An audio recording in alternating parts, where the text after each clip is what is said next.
Welcome to Hood Champion Boxing and Sports. In boxing, you find a way to win or you find a way to lose. Richardson, Hitchens. I just sat here tonight and watched him fight George Kambosos. Let me say this. Congratulations to Richardson Hitchens. Very good fight. He did what he was supposed to do. It went exactly like I said it would go. He was basically going to slaughter George Kambosos. Once George Kambosos starts getting pieced up with the jab, I knew with all that pre-existing scar tissue, he would start to bleed and, basically look like Freddy Krueger got a hold of George Kambosos. Difference of 6, 7, 8 inch reach. It was just all bad for Kambosos, man. So, I want to give Hitchens credit for the win because he had to get in there and do the business.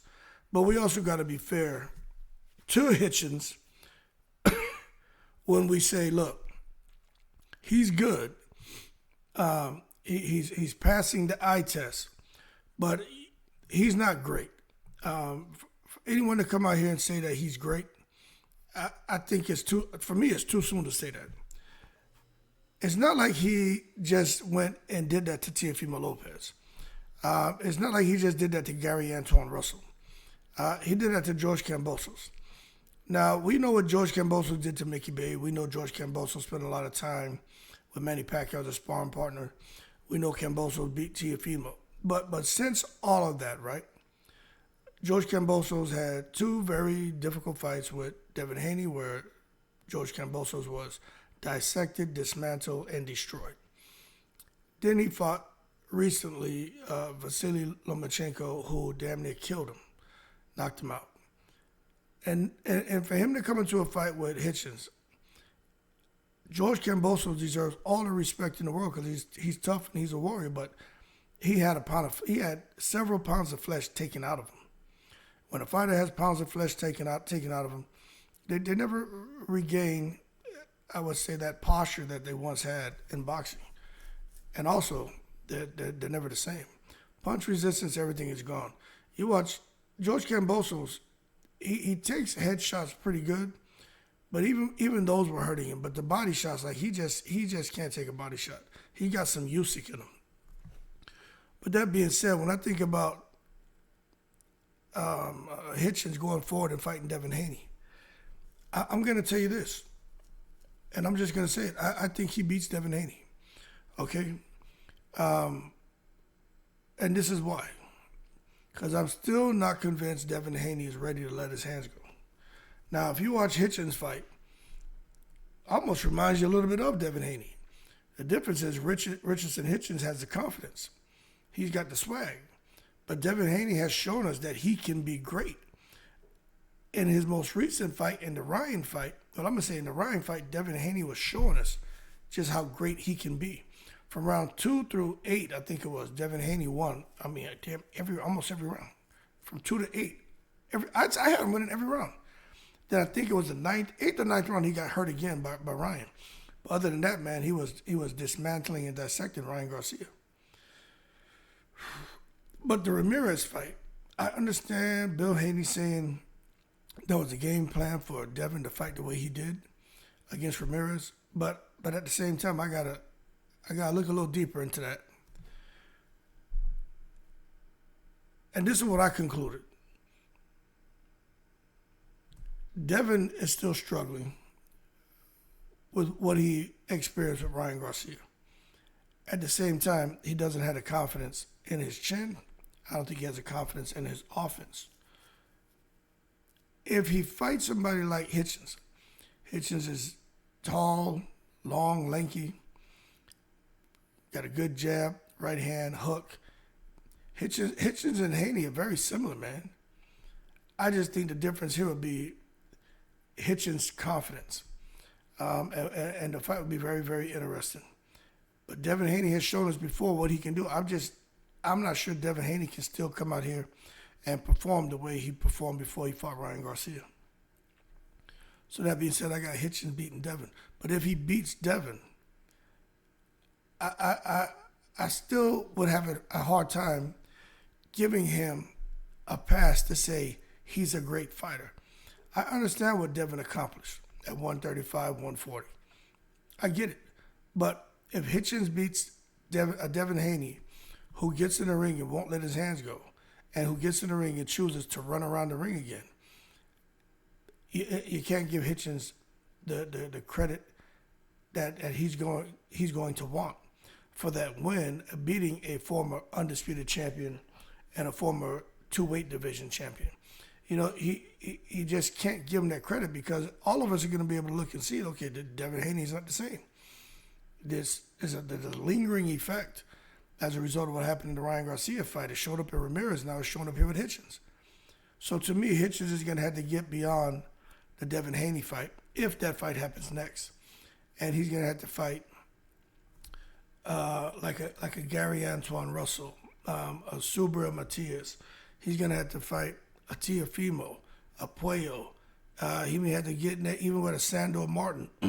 He's going to have to fight somebody basically who still has a pulse, who still has some life in him, and going to try to win. But when I watch him in there, he's very calculated, very calm, very composed, but he was able to do that with Kambosos. All the advantages went to Richardson Hitchens. Maybe not the experience necessarily, but I mean, Kambosos, he's not the same, and he's so damn small. He just really looked out of place. So more to come on Hitchens. But if you ask me if he's ready for Devin or Teo, I think for sure he's ready for Devin. I think he's ready for Teo too. But I just think Teo still has his confidence. That's the thing about Teo. Teo has his confidence. He's very fast. He's very explosive, and he hits hard. So if he and Hitchens were fighting, I could see Teo, finding a way to get in, get out, to land shots on Hitchens to where Hitchens his jab isn't getting the job done. And I could see Teo winning that fight. Plus the output would be the problem for Richardson Hitchens. He starts off slow. Doesn't seem to be worried about winning the first 3 rounds, unless he can easily win them. But he's not. He doesn't really take a lot of risk. He took some risk in there with Kambosos staying in the pocket. That's because he could. But against somebody like a Teofimo who can hit him and hurt him, I'm not so sure he's going to want to stay in that pocket and take those risks. Anyway, I like what I'm seeing in Hitchens.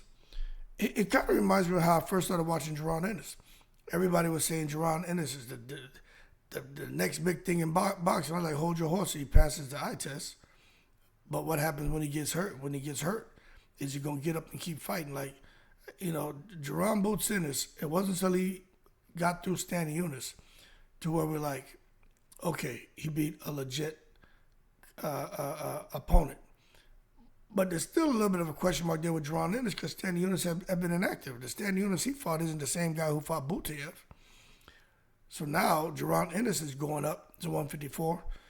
And shit, who knows who he's going to fight. But word on the street, he's going straight into a title fight. So that's either Virgil Ortiz or Murtazaliev. He beats one of them, then there's no more questioning Jaron Boots Ennis. But there's still a little bit of a question mark on Jaron Ennis.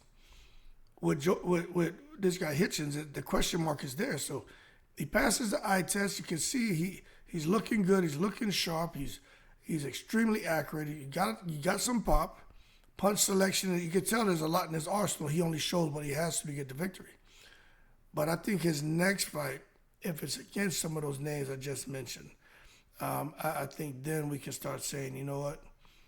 Okay, he looks like he's going to be another great one. But right now, I think he's on the right trajectory. I'm just not sold on him yet as being great, but he's good, no doubt.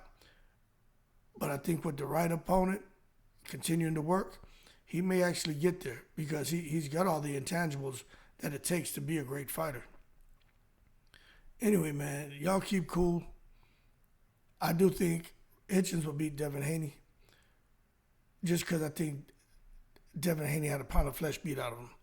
As far as Teo, I think that's a bit more of a much taller order for him to try to deal with. But anyway, make the fights because I want to see him. Hitchens is on his way. Good win over Kambosos. To me, Kambosos needs to just go on back to Australia and just relax. The man has money coming out of his Australian ass. He got money coming out of his oi, oi, oi. He doesn't need to be messing around no more with fighting. Getting beat on like that's crazy. And I like the fact that Hitchens was telling his dad, yo, if you love your son, stop the fight. He was right. That it didn't make sense to let George Kambosos continue fighting and getting the shit beat out of him just for him to say, I'm a warrior. I'm a warrior. No, my man, you're going to be a vegetable if you keep getting in the ring, getting the shit beat out of you. I don't want to hear no more shit about warrior. Okay? We don't want to hear that. We had a blood and guts war, Arturo Gatti. No one outdoes Arturo Gatti. Learn from him. Learn from his mistakes. It ain't cool to get in there and just get beat on to come out and say that I'm a warrior. Nah. He knew it was a fight you couldn't win. His dad should have stopped that shit earlier, in my opinion. But anyway, fortunately, Hitchens landed the body shot that put him out of his misery and probably saved, preserved a few years on his life expectancy, because if he would have stayed in that fight to the 12th round, I think Kambosos would have got seriously hurt. He was getting hit too much, man. Shit, it was not looking good. Anyway, y'all keep cool. Yo, big up to Richardson Hitchens. He can fight, man. But let's see what happens in the next couple fights. We're gonna see just how good he is. But I definitely think he's on the path to greatness. I'm just not ready to say he's great yet. Still got more work to do. Y'all keep cool. I'm in the breeze.